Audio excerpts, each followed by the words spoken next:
Capítulo 14. Vuelta del mono de la mente, al camino de la verdad y del bien. La desaparición de los 6 bandidos. La mente es Buda y Buda es la mente. Ambos poseen la misma importancia. Quien llega a comprender que no existen ni objetos ni mente, está en posesión del Dharmakaya de la auténtica inteligencia. El Dharmakaya carece de forma, y se manifiesta bajo la apariencia del brillo de una perla, en el que todo está contenido. El auténtico cuerpo, es el que carece de él. Y la forma más real, es la que no tiene ninguna. No existen ni la forma, ni el vacío, ni la nada, ni el ir, ni el volver, ni el darse la vuelta, ni la igualdad, ni lo contrario, ni el ser, ni el no ser, ni el dar, ni el recibir, ni el desear. Todo el universo y el reino de Buda caben en un solo grano de arena. En la mente y el cuerpo se contiene todo el cosmos. Para llegar a conocer en profundidad todo esto, es preciso someterse a Sakyamuni, y renunciar a todo obrar. Decíamos que Tripitaka y Pulochin, desconcertados y muertos de miedo, oyeron una voz estruendosa que decía: "Mi maestro acaba de llegar. Mi maestro acaba de llegar". Lo más seguro es que ese sea el mono que lleva varios siglos encerrado en el interior de la montaña, exclamaron temblando los criados.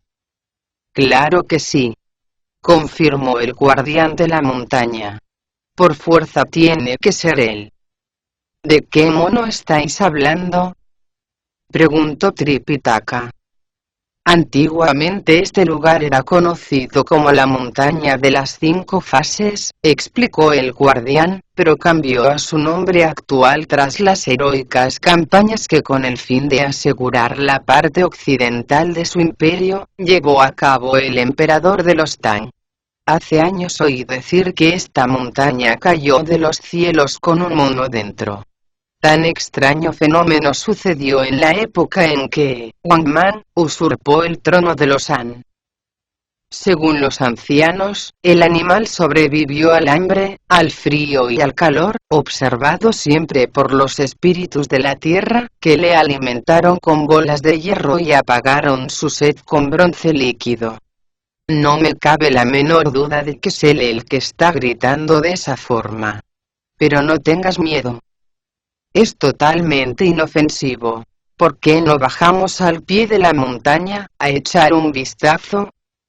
A Tripitaka no le quedó más remedio que aceptar, y volviendo grupas, descendió por la empinada ladera a lomos de su caballo. Después de desandar unos cuantos kilómetros, se toparon con un habitáculo de piedra, en cuyo interior efectivamente había un mono que no paraba de agitar las manos ni de decir en un estado de extrema agitación: ¿por qué habéis tardado tanto en llegar, maestro? Llevo esperándoos y yo que sé la de siglos. Sacadme de aquí y juro que os protegeré de cuantos peligros encontréis de aquí a las tierras del paraíso occidental. El monje se acercó para verle mejor, y comprobó que poseía una boca protuberante, un rostro totalmente plano, y 2 ojos tan penetrantes que parecían emitir fuego. Llevaba tanto tiempo encerrado que le habían crecido líquenes en la cabeza, hierbajos en las orejas, musgo en las sienes, y cardos en la barbilla, justamente en el lugar que debía haber ocupado una espesa y poblada barba. Sus cejas y narices estaban además totalmente cubiertas de barro, y eso le daba una apariencia de condenado que ha perdido toda la esperanza. Su cuerpo estaba tan sucio, que era difícil distinguir sus manos y pies de las escarpadas rocas que le rodeaban.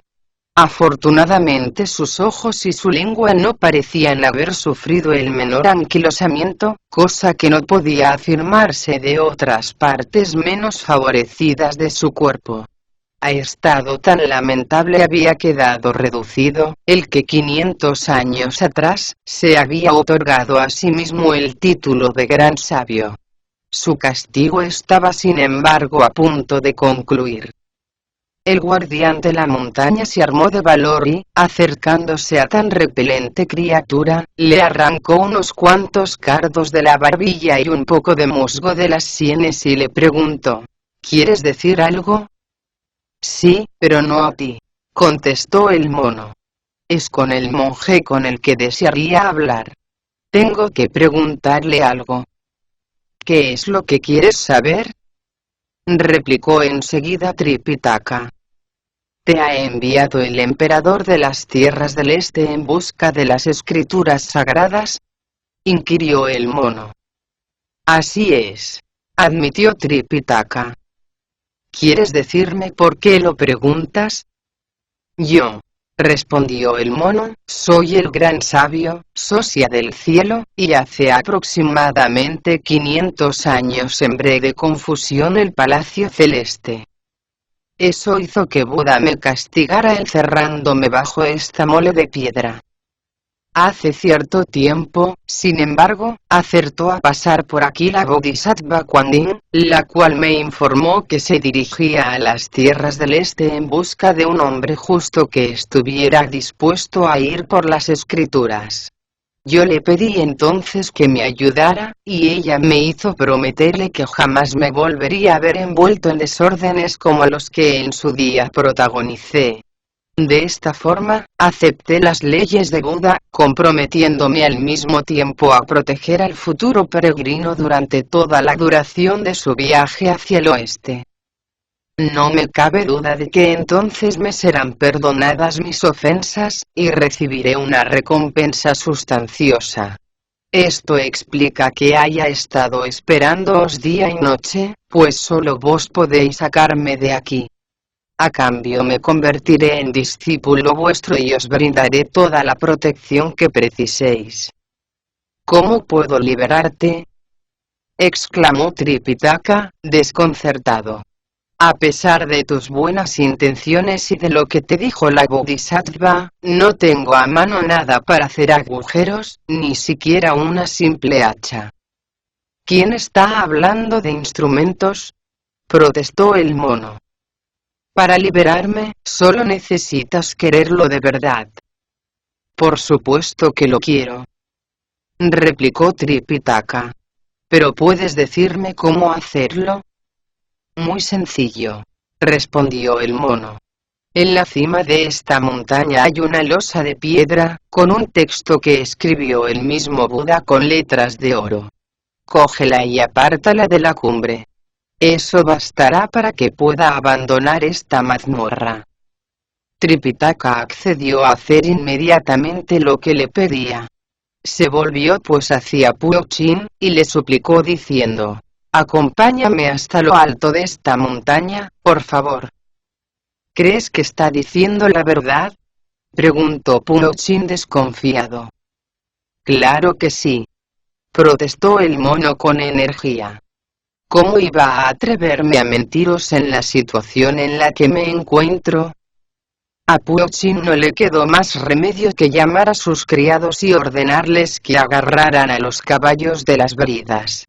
De esta forma iniciaron su penosa ascensión a la cima de la montaña, a la que lograron llegar asiéndose a zarzas y a hierbas salvajes. La cumbre era el pico más alto de toda la cordillera, sobre el que confluían 10.000 rayos de luz dorada. Como había dicho el mono, allí se levantaba una losa enorme, en la que habían sido escritas las siguientes palabras: Om Mani Padme Hum. Tripitaka se llegó hasta ella, se arrodilló, y se quedó mirándola con detenimiento. Tocó después varias veces el suelo con la frente, y volviéndose hacia el oeste, oró diciendo: «Yo, vuestro indigno discípulo Chen Xuanzang, he sido elegido para ir en busca de los textos sagrados. Si en verdad ese mono ha sido predestinado para ser seguidor mío, permitidme que pueda arrancar esas letras de oro, y así quedará libre para acompañarme hasta la montaña del espíritu. Por el contrario, si no es más que un monstruo cruel que solo busca engañarme y arruinar la empresa a la que me he comprometido, haced que ni siquiera pueda moverlas del sitio». Tras tocar nuevamente el suelo con la cabeza, se dirigió hacia la piedra y arrancó con increíble facilidad las letras de oro que había incrustadas en ella. Al instante se levantó un viento aromático que arrancó la losa y la elevó hacia lo alto, mientras se oía una voz que decía: «Yo soy el carcelero del gran sabio, cuya condena concluye hoy. Regreso por tanto, al lado de Tathagata, a entregarle el sello que en su día me confió». Tripitaka, Puchin y los criados se sintieron tan aterrados que se dejaron caer al suelo, sin atreverse a mirar hacia lo alto. Cuando descendieron por fin de la montaña, se llegaron hasta la mazmorra de piedra, y dijeron al mono: «La losa ha sido levantada, así que puedes salir cuando quieras». «Si no os importa», replicó el mono, loco de contento, «me gustaría que os apartarais un poco. De esa forma, cuando salga no os asustaréis tanto de mi aspecto». Puchin llevó a Tripitaka y a los criados a una distancia de 3 o 4 kilómetros hacia el este, pero el mono gritó: «Más lejos. Un poco más lejos». Tripitaka y sus acompañantes se vieron obligados a alejarse tanto que terminaron abandonando la montaña. Se produjo entonces un temblor tan fuerte, que por un momento pareció como si la montaña se hubiera derrumbado, o la tierra se hubiera partido en dos. Todos estaban sobrecogidos de temor. Pero antes de que pudieran darse cuenta, el mono se había colocado ya delante del caballo de Tripitaka, y arrodillándose en el polvo, dijo visiblemente emocionado: «Estoy libre, maestro. Libre».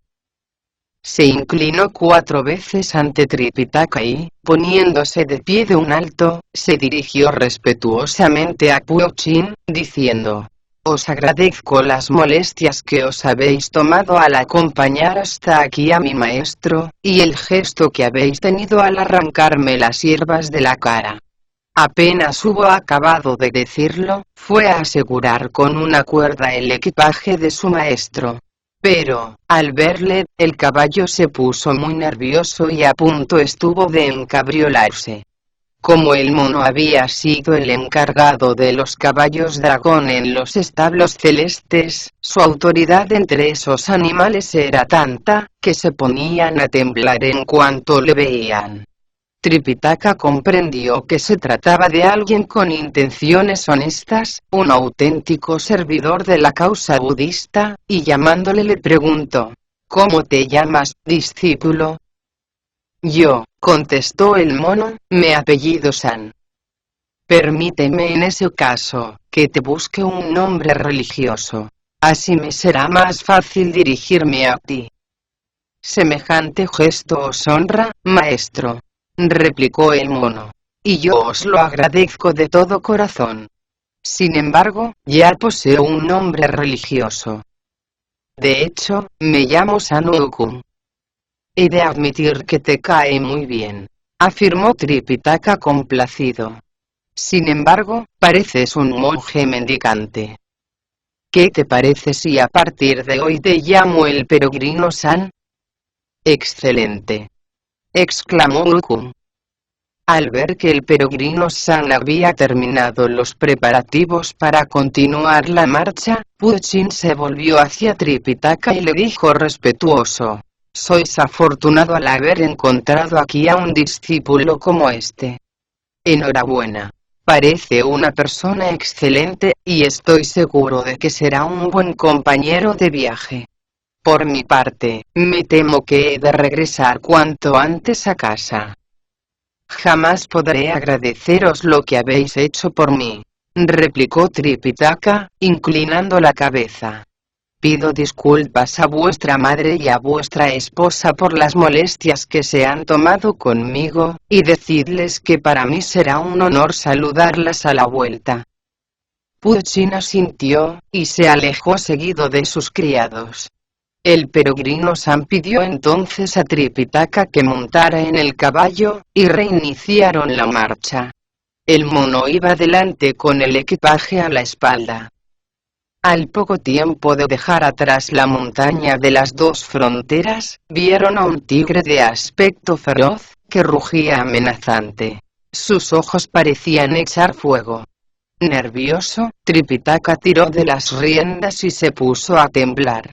El peregrino, por su parte, se echó a un lado y dijo a su maestro, alegre como si acabara de encontrar un tesoro: no temáis.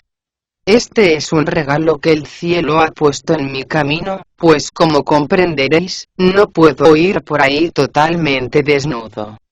Dejó el equipaje en el suelo y, llevándose la mano a la oreja, sacó una aguja pequeñita, la sacudió contra el viento, y al punto se convirtió en una barra de hierro tan gruesa como un cuenco de arroz. La miró con satisfacción, y exclamó sonriendo: durante más de 500 años no he hecho uso de este tesoro. Ahora va a proporcionarme una vestimenta calentita y cómoda. De 2 zancadas se llegó hasta donde estaba el tigre y gritó: maldita bestia. ¿A dónde crees que vas? El tigre se agachó, como si fuera un gatito, y permaneció agazapado contra el suelo, sin atreverse a moverse. El peregrino San levantó la barra de hierro y la dejó caer con fuerza sobre la cabeza de la bestia. El cráneo se hizo añicos y el cerebro saltó como si fueran 10.000 pétalos rojizos de flor de melocotón. Al mismo tiempo, los dientes volaron por el aire, como incontables esquirlas de jade blanco. Chen Xuanzang estaba tan asustado que se cayó del caballo y empezó a gritar, mordiéndose las uñas: ¡Santo cielo, esto es francamente increíble! Para reducir el otro día al tigre, el guardián de la montaña se vio obligado a luchar con él casi medio día. San Wukong, por el contrario, lo ha hecho añicos hoy con un solo golpe de su barra. Ahora comprendo el dicho que afirma: por muy fuerte que seas, siempre hay otro más fuerte que tú. Maestro, sugirió el peregrino trayendo a rastras al tigre, ¿por qué no os sentáis un rato, mientras le quito la piel? No os preocupéis. Seguiremos el viaje en cuanto haya hecho con ella un vestido apropiado para mí. Pero te llevará mucho tiempo, protestó Tripitaka. Además, no tienes utensilios a mano. Por eso no os preocupéis, le tranquilizó el peregrino. Dispongo de mis propios medios. Ya veréis. Se arrancó unos cuantos pelos y soplando sobre ellos una bocanada de aire mágico, gritó: transformaos. Al punto se convirtieron en un cuchillo curvo y sumamente afilado, con el que descuartizó el tigre. Su pericia era tan grande, que consiguió la piel entera. Le quitó después las zarpas y la cabeza, y de esta forma, obtuvo una pieza rectangular. La levantó en alto y, tras calcular sus medidas a ojo, concluyó: me parece que es un poco grande para mí. Lo mejor es que la parta por la mitad. Cogió el cuchillo y la dividió en 2 partes iguales. Guardó una y la otra se la ciñó a la cintura, sujetándola con una especie de juncos que crecían a la misma vera del camino. Ya está, maestro, dijo entonces satisfecho. Cuando nos topemos con alguna casa y dispongamos de tiempo suficiente, pediré prestado un poco de hilo y lo coseré mejor. Ahora podemos proseguir nuestro camino. Volvió a sacudir la barra de hierro y al instante se transformó en una aguja pequeñita, que de nuevo se metió en la oreja. Tras cargar con el equipaje, ayudó al maestro a montar en el caballo y continuaron el viaje. ¿Dónde has metido la barra con la que acabas de matar al tigre?, preguntó sorprendido el monje. ¿No me irás a decir que ha desaparecido? No, respondió el peregrino sonriendo. No tenéis ni idea de lo poderosa que es. La conseguí en el palacio del dragón del Océano Oriental. Se llama la guardiana de la Vía Láctea, aunque también es conocida como la barra complaciente de los extremos de oro. Cuando me rebelé contra el cielo, me sirvió de gran ayuda, ya que puede convertirse en lo que yo quiera, sin importar la forma o el tamaño. Precisamente acabo de transformarla en una diminuta aguja de bordar y, así, he podido metérmela en la oreja. La volveré a sacar cuando lo necesite. ¿Por qué se quedó quieto el tigre cuando te vio? Volvió a preguntar Tripitaka. ¿Cómo explicas que no hiciera nada por defenderse? Hasta un dragón se hubiera comportado de la forma como lo hizo esa bestia, contestó Brukum. Aunque no lo creáis, tengo poder para dominar los dragones, domesticar a las fieras, hacer que los ríos se desborden, y los océanos se piquen. Soy capaz además, de descubrir el carácter de una persona con solo mirarle a la cara, y de averiguar si lo que está diciendo es verdad o no según sea el tono de su voz. Si quiero, puedo llegar a ser tan grande como el mismo universo, o tan pequeño como el vello más insignificante. Tengo en suma, poder para transformarme en lo que me dé la gana, e incluso hasta para convertirme en invisible. ¿Qué hay de raro pues, en que haya dominado al tigre con tanta facilidad? Esperad a que nos encontremos en auténticas dificultades y entonces comprobaréis con vuestros propios ojos lo que soy capaz de hacer. Al oírlo, Tripitaka se sintió más tranquilo, y espoleó a su caballo. No pararon de hablar ni un solo segundo, y así el viaje se les hizo más llevadero. Al poco rato el sol comenzó a ponerse por el oeste, tiñendo las nubes lejanas de un rojo que por momentos iba perdiendo intensidad. Los pájaros buscaban cobijo en los bosques, llenando el crepúsculo con la nerviosa algarabía de sus cantos. Las bestias salvajes regresaban a sus guaridas en parejas, aunque también se veían de vez en cuando grupos mayores. La luna, garfio luminoso rodeado de un halo, había aparecido ya en el cielo, escoltada por los 10.000 puntos luminosos de las estrellas. Debemos darnos prisa, maestro, dijo el peregrino levantando la vista, porque se está haciendo muy tarde. Allí se ve un tupido grupo de árboles, y me figuro que se levantará un pueblo, o cuando menos una alquería. Tendremos que apresurarnos si queremos encontrar alojamiento. Tripitaka espoleó el caballo y no tardaron en llegar a una casa. Mientras el monje desmontaba, el peregrino se dirigió hacia la puerta y empezó a aporrearla, gritando: «¡Abrid! ¡Abrid!». Al poco rato apareció un anciano que se servía de un bastón para caminar. La puerta rechinó lastimosamente, y el hombre casi se muere del susto, al ver al peregrino con la piel de tigre arrollada a la cintura, y un aspecto tan horripilante que parecía un dios del trueno. Preso del pánico, empezó a gritar: «¡Socorro! ¡Un fantasma! ¡Un fantasma!», y otras tonterías por el estilo. Tripitaka se acercó enseguida a él y, agarrándole del brazo, le dijo: «No tengáis miedo. Este no es ningún fantasma, sino mi discípulo». El anciano levantó la vista y, al ver los atractivos y bien proporcionados rasgos de Tripitaka, se avino por fin a razones, y preguntó: «¿A qué monasterio pertenecéis, y por qué habéis osado llegaros hasta mi puerta con un personaje tan siniestro como este?» «Yo, señor», contestó Tripitaka, «vengo de la corte de los Tan, y me dirijo hacia el paraíso occidental en busca de las escrituras de Buda. Al pasar por aquí, se nos hizo de noche, y decidimos llegarnos hasta vuestra casa en busca de cobijo. Os doy mi palabra de que no nos quedaremos mucho tiempo. De hecho, pensamos proseguir la marcha en cuanto haya amanecido. Por lo que más queráis, no nos dejéis pasar la noche a la intemperie». Es posible que tú seas un súbdito de los Tang, replicó el anciano, pero dudo mucho de que también lo sea ese tipo tan siniestro que viene contigo.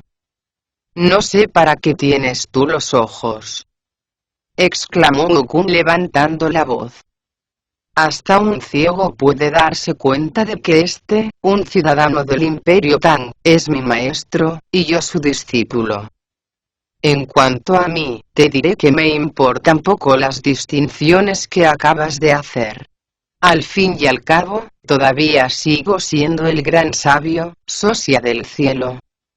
Por cierto, tu familia y tú mismo deberíais recordarme, pues no es la primera vez que nos vemos.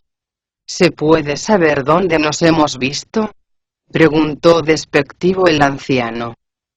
¿No te acuerdas de que cuando eras joven, me tirabas verduras a la cara, y me ponías leña delante de los ojos?, contestó Wukong. Tonterías, exclamó el anciano.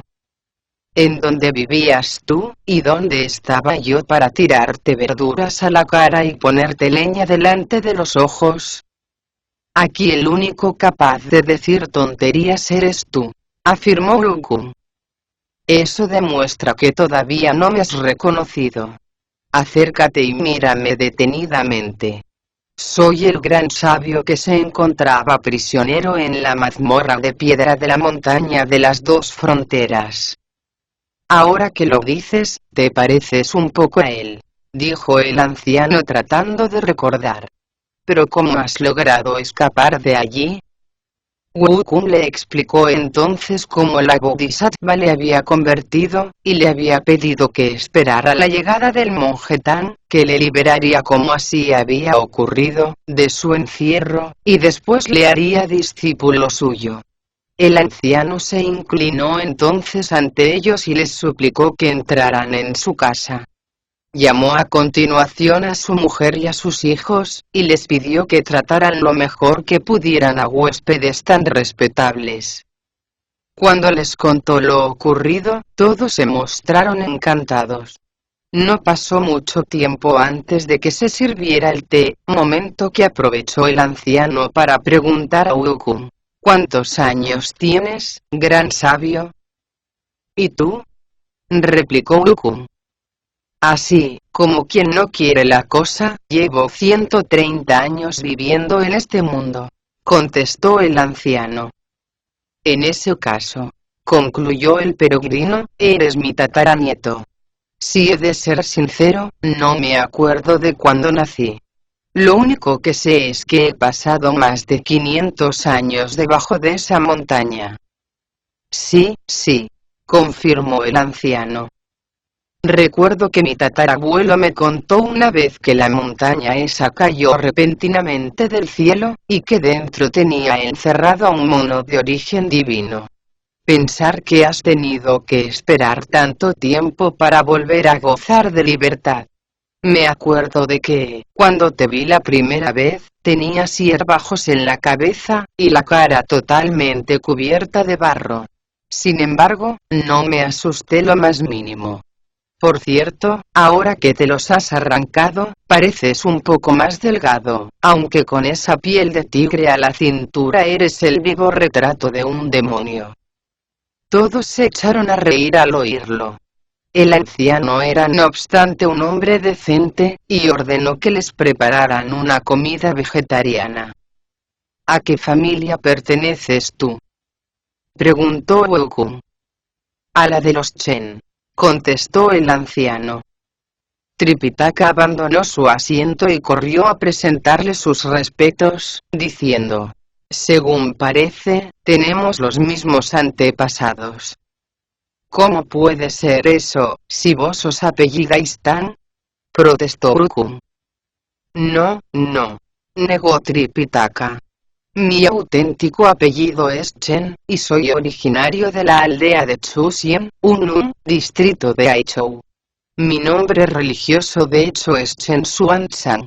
Si ahora uso el apellido Tang, es porque nuestro gran emperador Tang Taichung hizo un pacto de hermandad conmigo.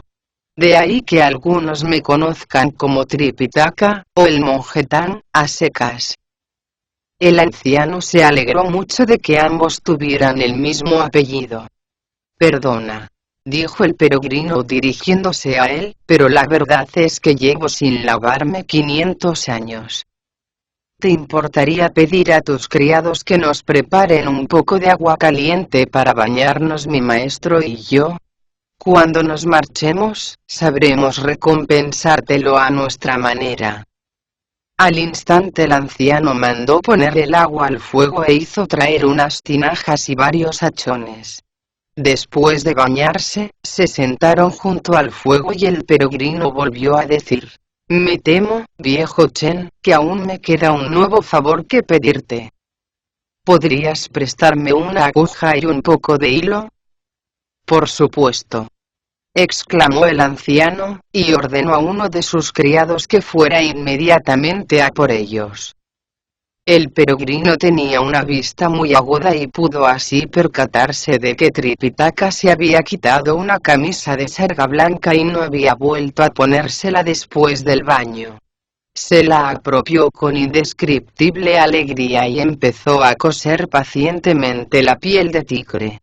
Cuando hubo concluido, volvió a enrollársela a la cintura y, paseando una y otra vez delante de su maestro, le preguntó: ¿qué os parece el aspecto que tengo hoy comparado con el de ayer?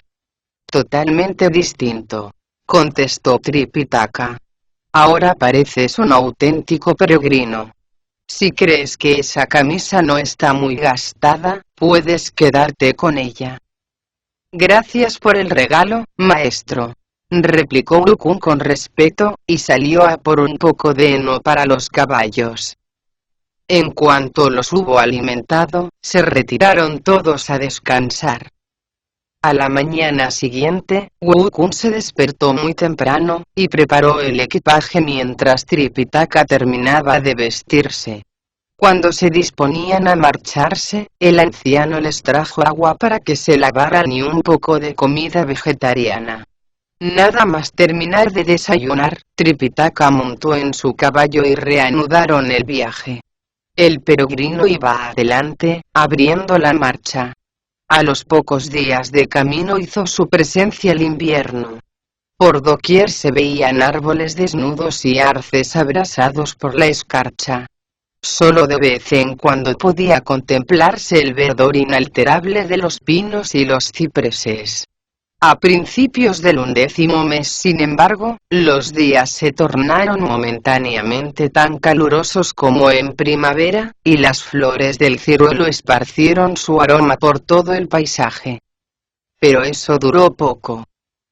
Mientras pasaban por un puente hecho de ramas de árbol, que unía las dos orillas de una torrentera, vieron flotar sobre sus cabezas nubes grisáceas preñadas de nieve. El viento era tan frío y recio, que hacía llorar.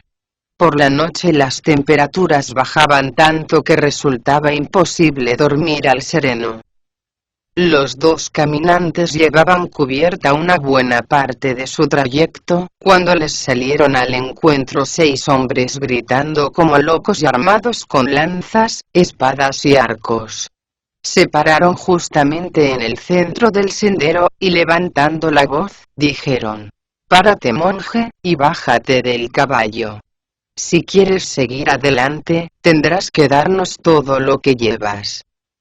Tripitaka estaba tan aterrado, que sintió como el espíritu se le salía del cuerpo, cayéndose del caballo incapaz totalmente de articular palabra. El peregrino corrió hacia él, y ayudándole a levantarse, le dijo: «No os asustéis, maestro.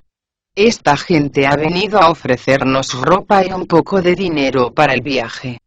«¿Estás sordo, o es que no has oído lo que han dicho?», exclamó Tripitaka. «Quieren que les demos el caballo y cuánto llevamos encima. ¿Cómo puedes afirmar que han acudido a socorrernos? Vos quedaos aquí, cuidando de nuestras cosas», le sugirió el peregrino. «Yo voy a acercarme hasta ellos, a ver lo que pasa». «¿A ver lo que pasa?», repitió Tripitaka. Por muy bueno que sea un puñetazo, siempre será inferior en efectividad a 2 puños, y estos, a 4 manos. ¿No lo entiendes? Tenemos ante nosotros a 6 tiarrones, y tú posees una constitución más bien débil. ¿Quieres decirme cómo vas a hacerles frente?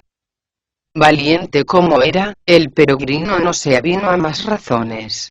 Se dirigió hacia ellos con los brazos cruzados y, tras saludarlos, les preguntó con inesperado desparpajo: ¿Se puede saber, caballeros, por qué habéis cerrado el paso a un monje tan pobre como este? Somos los reyes del camino y los señores de la montaña de la relación humana. Desde siempre hemos sido muy famosos, aunque tú parezcas desconocerlo. Entregadnos lo que lleváis y os dejaremos pasar. De lo contrario, os haremos picadillo. También yo he sido rey y señor de una montaña durante siglos, replicó el peregrino. Sin embargo, he de admitir que en todo ese tiempo no he oído hablar de vosotros. Disculpadme, pero no sé cómo os llamáis. ¿Que no lo sabes? Repitió uno de ellos. Está bien. Te voy a presentar a todos. Uno es el ojo que ve y se complace en ello, otro el oído que oye y lo graba en la memoria, otro la nariz que huele y se deleita, otro la lengua que saca sabor a las cosas y después las anhela, otro la mente que percibe y codicia la posesión de lo percibido, y otro el cuerpo que aguanta y sufre. Vosotros lo que sois, replicó Ukun soltando la carcajada, es unos bandidos que no sabéis reconocer a vuestro amo. ¿Cómo os atrevéis a cerrarme el paso? Sacad todo lo que habéis robado y divididlo en 7 partes iguales, si queréis seguir con vida. Al oírlo, algunos de los ladrones se echaron a reír, otros se pusieron furiosos, y los menos se echaron a temblar. Todos, sin embargo, reaccionaron a la postre de la misma manera, ya que se lanzaron sobre él, gritando: «¡Maldito monje! No tienes nada que ofrecernos y encima nos exiges que repartamos contigo nuestro botín. ¿Quién te has pensado que eres?».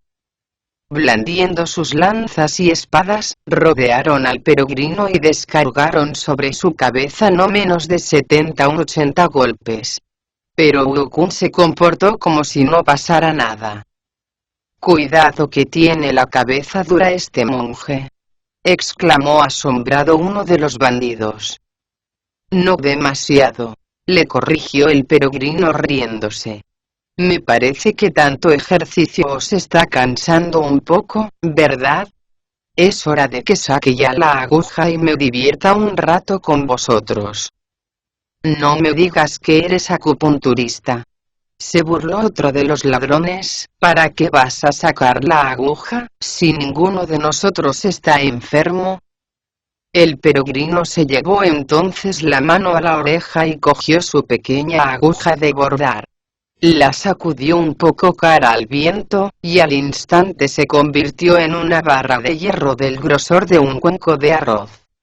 La agarró fuertemente con las 2 manos, y gritó con potente voz: «No corráis, cobardes. Dadme la oportunidad de probar en vosotros mi barra». Los 6 ladrones se desperdigaron en todas las direcciones. Pero él, de 2 zancadas, les dio alcance, rodeándoles con felina destreza. Después los fue matando uno a uno, les quitó las ropas, y les desposeyó de cuanto de valor llevaban consigo. «Ya podéis continuar, maestro», dijo volviéndose sonriente hacia Tripitaka. «Los bandidos han sido exterminados». «Lo que has hecho ha sido algo terrible», le regañó Tripitaka. «Es posible que fueran unos salteadores, pero tú no tenías ningún derecho a juzgarlos y condenarlos a muerte de la forma en que lo has hecho. ¿Por qué les has matado a todos? Deberías haberte limitado a hacerles huir. ¿Cómo puedes considerarte un monje cuando vas por ahí asesinando a la gente sin ton ni son?». Quienes nos dedicamos a la vida del espíritu, tenemos la obligación de cerciorarnos de que no hay ninguna hormiga en el suelo cuando barremos, para que no sufra daño alguno. Incluso debemos rodear las velas con pequeñas pantallas, para evitar que las polillas mueran abrasadas. ¿Cómo puedes tú matar a quien te venga en gana sin detenerte a distinguir lo blanco de lo negro? Es increíble que te muestres tan poco compasivo con los demás. Menos mal que nos encontramos en un descampado y aquí está descartada toda investigación sobre los hechos. Imagina que esto hubiera sucedido en una ciudad. ¿Crees que ibas a seguir en libertad después de golpear con tu barra de hierro al que te apetezca? Pero maestro, protestó Okun desconcertado, si no los hubiera matado, ellos habrían terminado con nosotros. Los monjes, sentenció Tripitaka, tenemos la obligación de morir antes que emplear la violencia. Además, hay una gran diferencia entre perder la vida 1, y morir asesinado 6.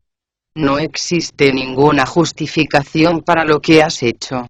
Incluso si fueras el juez, tendrías que admitir que tu conducta ha sido del todo desacertada. Cuando era rey de la montaña de las flores y frutos, hace aproximadamente 500 años, trató de defenderse el peregrino, maté a yo que soy la de gente. Si no llega a ser por eso, jamás habría llegado a gran sabio, socia del cielo. Pero es que no comprendes, replicó Tripitaka, que sufriste ese tremendo castigo, precisamente porque al actuar sin ningún tipo de escrúpulos ni control, atrajiste sobre ti la cólera de la tierra y la condena del cielo. Si después de abrazar la fe budista, aún insistes en practicar la violencia y en seguir matando a la gente como antes, no eres digno de ser un monje ni de acompañarme al paraíso occidental, porque simplemente eres un malvado. El mono no estaba acostumbrado a que nadie le riñera. Al principio trató de controlarse, pero como Tripitaka no paraba de regañarle, terminó perdiendo la paciencia, y exclamó malhumorado: Está bien, está bien. Si consideras que no merezco ser un monje ni acompañarte hasta el paraíso occidental, ahora mismo me marcho y asunto concluido. Basta ya de tanta reprimenda. Antes de que Tripitaka tuviera tiempo de responder, el peregrino dio un salto y se perdió en lo alto después de gritar: «¡Allá voy!». Tripitaka levantó la cabeza, pero el mono había desaparecido ya.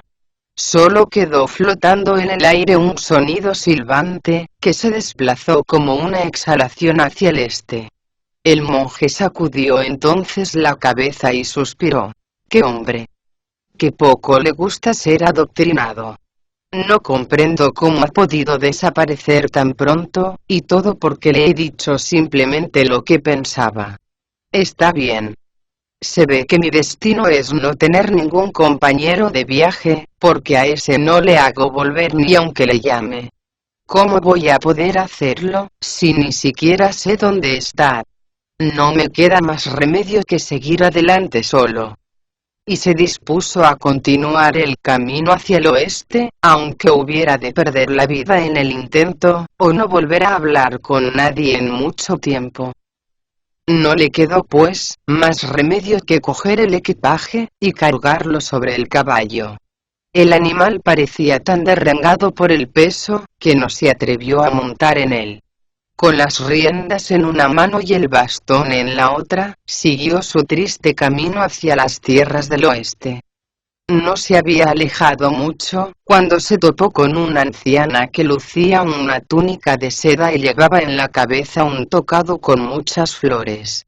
En cuanto la vio, Tripitaka se hizo deferentemente a un lado para dejarla pasar. ¿De dónde venís, y por qué viajáis solo?, preguntó la anciana. Yo, señora, contestó Tripitaka respetuoso, me dirijo hacia el paraíso occidental, a buscar, de parte del gran rey de las tierras del este, las auténticas escrituras de Buda. El gran Buda del Oeste, comentó la anciana, vive en la India, en el Templo del Trueno, un lugar que se encuentra aproximadamente a 50.000 kilómetros de distancia. ¿Cómo piensas hacer tú solo un viaje tan largo sin nadie que te acompañe? Hace unos días, respondió Tripitaka, me agencié un discípulo, pero tenía un carácter muy fuerte y no le gustaba que nadie se metiera en su vida. Precisamente me ha dejado solo porque le reprendí un poco. Se ve que no tenía mucho interés en aprender. Una auténtica lástima, exclamó la mujer. Traigo conmigo una túnica de seda y una corona con incrustaciones de oro, que pertenecieron a mi hijo. Fue monje solamente 3 días, al cabo de los cuales murió de una repentina enfermedad. Precisamente ahora vengo del monasterio en el que buscó el camino de la perfección. El luto ha concluido, y su maestro me ha entregado estas cosas para que me ayuden a guardar para siempre su recuerdo. Como si no fuera a mantenerlo eternamente vivo en mi corazón. A mí, en realidad, no me sirven para nada. Puesto que vos tenéis un discípulo, os las regalo para él. Os lo agradezco mucho, replicó Tripitaka, pero no me atrevo a aceptarlo. Como acabo de deciros, me abandonó un poco antes de que me encontrara con vos. ¿A dónde se fue?, insistió la anciana. No lo sé, contestó Tripitaka. Lo único que puedo deciros es que oí como una especie de silbido que se desplazaba hacia el este. ¡Qué casualidad!, exclamó la anciana. Mi casa se encuentra también en esa dirección. Lo más probable es que haya ido allí. Conozco además un conjuro para controlar la mente que podéis aprender sin ninguna dificultad. Memorizadlo y no se lo enseñéis jamás a nadie. Ahora voy a ver si le alcanzo y logro convencerle para que vuelva con vos. En cuanto regrese, entregadle la túnica y la corona. Si se obstina en no obedeceros, recitad el conjuro en voz baja y os aseguro que no se atreverá a dejaros solo nunca más, ni a ceder a la tentación de la violencia. En prueba de agradecimiento, Tripitaka agachó la cabeza. La anciana se transformó entonces en un rayo de luz que se desplazó a toda velocidad hacia el este. De esta forma, Tripitaka cayó en la cuenta de que se trataba de la Bodhisattva Kuan Yin. Sin pérdida de tiempo, cogió un poco de arena y lo espolvoreó como si fuera incienso, inclinado hacia el este. Tomó después la corona y la túnica y las metió en la bolsa. Se sentó a continuación a la vera del camino, y repitió una y otra vez el conjuro para dominar la mente, hasta que terminó aprendiéndoselo de memoria. Wukong, mientras tanto, había viajado hasta el océano oriental, donde abrió un sendero en el agua que le llevó directamente al Palacio de Cristal de Agua. Al enterarse de su llegada, el rey dragón salió personalmente a darle la bienvenida, diciendo: «Hasta mis oídos han llegado las nuevas de vuestra liberación, cosa de la que ciertamente me congratulo. Disculpadme, gran sabio, que no os haya felicitado todavía por ello. Supongo de todas formas, que habréis estado muy ocupado poniendo en orden vuestra montaña y la caverna que un día habitasteis». «Eso es lo que me hubiera gustado hacer», admitió Wukong. «Sin embargo, me he convertido en un monje». «¿En un monje?», repitió el rey dragón sorprendido. «¿Qué clase de monje?». «Todo ha sido obra de la Bodhisattva de los mares del sur, que me convenció para que me dedicara a la práctica del bien y a la búsqueda de la verdad. Me comprometí al mismo tiempo a acompañar al monje Tan hasta las tierras del oeste en busca de las escrituras de Buda. Como prueba de ese compromiso, ahora se me conoce por el nombre del peregrino». «Eso es francamente encomiable», exclamó el rey dragón. No es nada fácil abandonar las sendas del mal, para seguir el camino del bien. Sin embargo, si lo que acabas de decirme es verdad, ¿cómo es que ahora te diriges hacia el este? Ese monje Tan desconoce totalmente la naturaleza humana, replicó el peregrino soltando la carcajada. Nos salieron al encuentro unos cuantos bandidos con la intención de robarnos, y yo acabé con ellos en un santiamén. Pero en vez de darme las gracias, ese bonzo empezó a reñirme y a echarme en cara lo supuestamente equivocado de mi acción. No pude aguantarlo y le dejé con la palabra en la boca.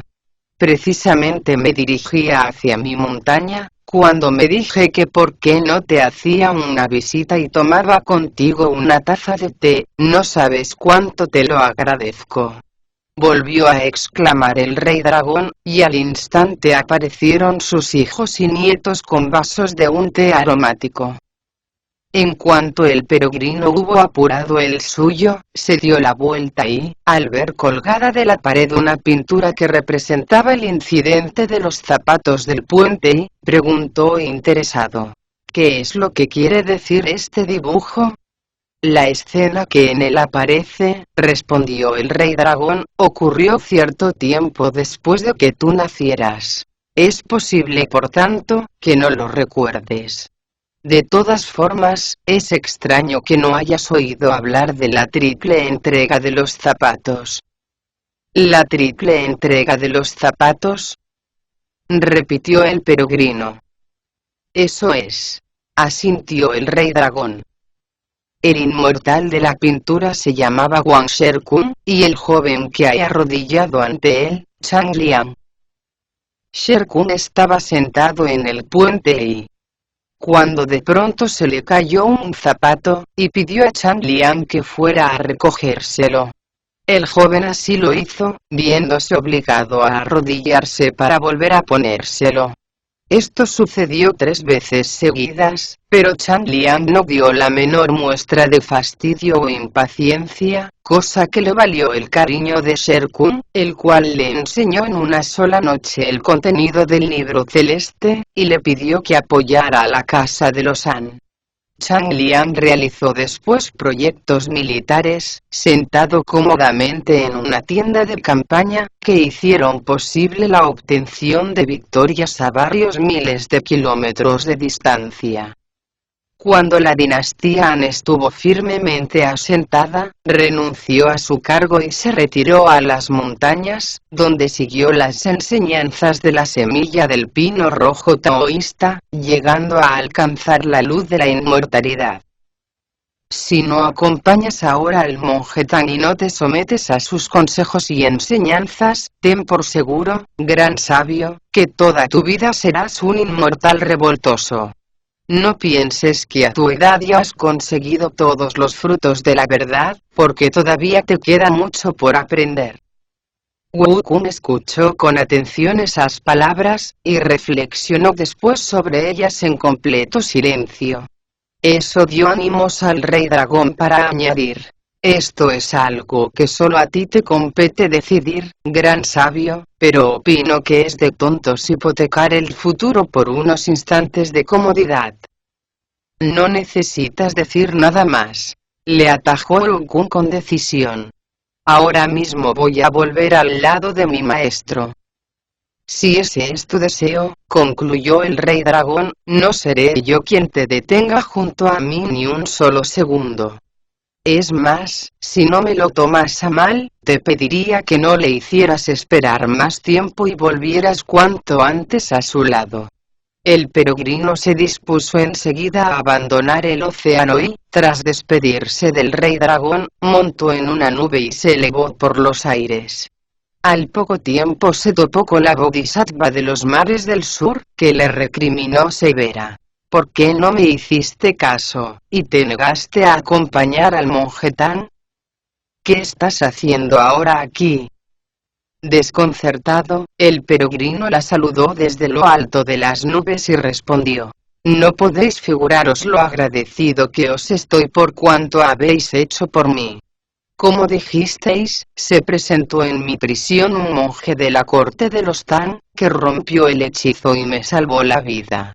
En prueba de gratitud, me convertí enseguida en discípulo suyo, pero me acusó después de ser demasiado agresivo y le abandoné. Pero solo temporalmente. ¿Puedes creerme? De hecho, ahora me dirijo otra vez a su lado. Más vale que te des prisa, antes de que cambies otra vez de opinión, se burló la Bodhisattva, y continuaron su camino. No tardó el peregrino en ver al monje Tang sentado muy abatido a la vera del camino, y acercándose a él le preguntó: ¿Se puede saber qué es lo que estáis haciendo aquí, maestro? ¿Por qué habéis renunciado a seguir adelante? ¿Dónde has estado?, replicó Tripitaka levantando la vista. Al desaparecer tan de repente, no me quedó otro remedio que sentarme aquí a esperarte, sin osar moverme.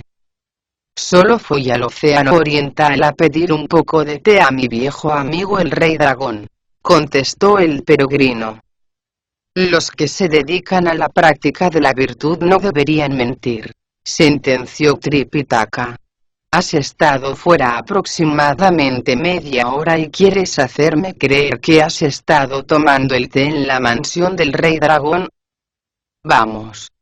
¿Por quién me tomas? He de deciros, respondió el peregrino sonriendo, que soy capaz de andar por las nubes, y que uno solo de mis saltos puede llevarme a una distancia de 400 o 500 kilómetros. Ese es el motivo por el que he ido y he vuelto tan pronto. Te marchaste hecho una fiera, porque te regañé un poco más de lo debido. Le echó en cara Tripitaka. Está bien. Fuiste a pedir un poco de té.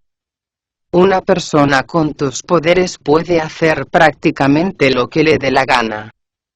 Pero te has detenido a pensar que a mí no me quedaba otra opción que sentarme y pasar hambre. ¿Te parece eso bonito? En absoluto, reconoció el peregrino. Si lo que tenéis es hambre, ahora mismo voy a pedir algo de comida para vos. No habrá necesidad de mendigar nada, informó Tripitaka, porque todavía me queda en la bolsa un poco de lo que me dio la madre del guardián de la montaña. Lo que sí te agradecería es que me alcanzaras un cuenco de agua. Podremos proseguir nuestro viaje en cuanto haya comido. El peregrino desató la bolsa, y encontró unas cuantas galletas hechas con harina sin cribar. Las cogió y se las entregó enseguida al maestro.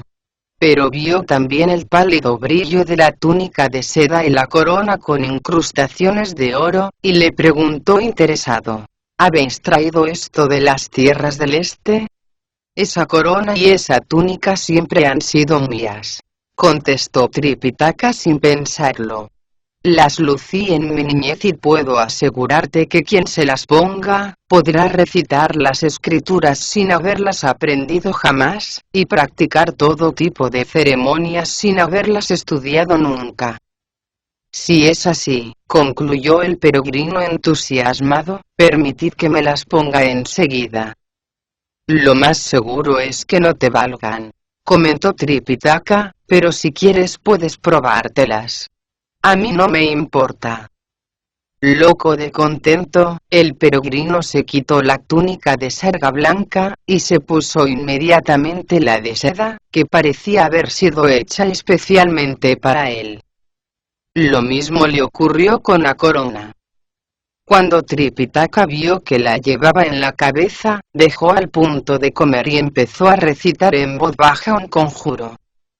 «Oh, mi cabeza», se quejó entonces el peregrino. «Me duele muchísimo. No sé si voy a poder soportarlo». El monje siguió repitiéndolo una y otra vez y el dolor se hizo tan intenso que el peregrino se tiró por el suelo, tratando inútilmente de arrancarse la corona con las manos. Temiendo que fuera a romperla, Tripitaka dejó de recitar el conjuro y el dolor cesó al instante. El peregrino se llevó la mano a la cabeza, y comprobó que la fina capa de metal se había incrustado en ella como si hubiera echado raíces. Trató de arrancársela, pero todos sus esfuerzos resultaron en vano. Sacó entonces la aguja de la oreja, la metió entre el metal y la carne y empezó a apalancar como un loco. Temiendo una vez más que fuera a quebrarla, Tripitaka volvió a su recitación y el peregrino comenzó a verse aquejado de nuevo por terribles dolores de cabeza. Eran tan insoportables que empezó a dar volteretas y saltos mortales, la cara y las orejas se le pusieron totalmente rojas, los ojos se le tornaron saltones, y una extraña debilidad se apoderó de todo su cuerpo.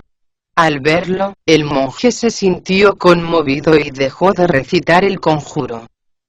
El dolor desapareció al instante, y el peregrino comentó aliviado: «Me habéis embrujado, maestro. No cabe la menor duda». «¿Embrujado?», repitió Tripitaka. «Yo solo estaba repitiendo un sutra». «Recitadlo otra vez, a ver lo que pasa», sugirió el peregrino. Tripitaka volvió a su cantinela, y al instante se reanudaron los dolores. «Parad, por favor. Parad», suplicó el peregrino. «¿No os lo decía? En cuanto abrís la boca, siento como si me fuera a estallar la cabeza». «¿Prometes obedecerme siempre?», preguntó Tripitaka. «Sí, sí», respondió el peregrino. «Lo prometo». «¿Y que nunca vas a hacer nada contrario a nuestras normas?», insistió Tripitaka. «Lo prometo, lo prometo», volvió a decir el peregrino, pero no estaba dispuesto a ceder con tanta facilidad. Sacudió la aguja y al instante adquirió el grosor de un cuenco de arroz. Con ella en las manos se volvió contra el monjetán, pero, antes de que pudiera descargar el golpe, este recitó el conjuro 2 o 3 veces más y él cayó por tierra, presa de un insoportable dolor. Era tan intenso que ni siquiera podía levantar las manos.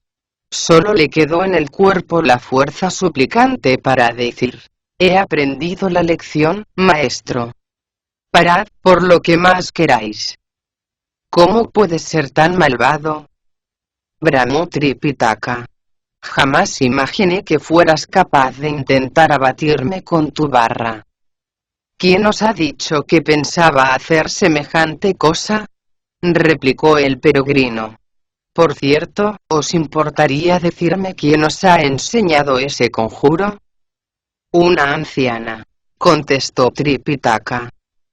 «No necesitáis decirme más», comentó el peregrino gruñendo malhumorado. «Esa mujer era Quasherin, estoy seguro. Lo que no comprendo es por qué quiere que sufra de esta forma tan atroz.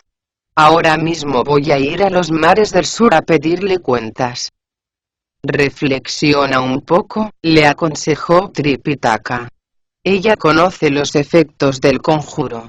¿No comprendes que puedo hacerte morir, recitándolo unas cuantas veces seguidas?».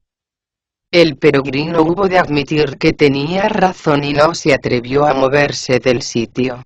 Arrepentido, se arrodilló a los pies de Tripitaka y dijo: «No me queda más remedio que acompañaros hasta el oeste. El método que la Bodhisattva ha ideado para controlarme es francamente extraordinario. Os prometo que no iré a molestarla, pero vos, por favor, no volváis a pronunciar el conjuro. Os seguiré de buena gana y jamás os abandonaré». «En ese caso», concluyó Tripitaka satisfecho, «ayúdame a montar en el caballo, y prosigamos cuanto antes nuestro viaje». El peregrino desechó para siempre todo intento de rebeldía. Se arremangó la túnica, se cargó el equipaje a la espalda, y continuaron su camino hacia las tierras del oeste. No sabemos lo que les acaeció después, por lo que todo aquel que desee conocerlo, deberá escuchar con atención las explicaciones que se ofrecen en el próximo capítulo.